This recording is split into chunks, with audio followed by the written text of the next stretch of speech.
Mumbai Indians తో జరిగిన match లో దినేష్ కార్తిక్ గట్టిగా బ్యాటింగ్ చేసినప్పుడు T20 ప్రపంచ కప్ ఎంపిక గురించి రోహిత్ శర్మ కార్తిక్ ను ఎగతాళి చేశాడు.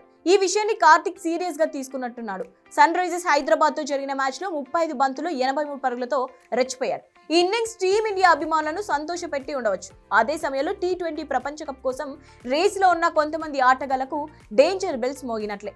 ఎందుకంటే డీకే జట్టులోకి వస్తే ఇది వారి ఎంపికను ప్రభావితం చేస్తుంది. ఈ సీజన్ లో దినేష్ కార్తిక్ రాయల్ ఛాలెంజర్స్ బెంగళూరుకు వికెట్ కీపర్ తో పాటు ఫినిషర్ గా కూడా వ్యవహరిస్తున్నాడు.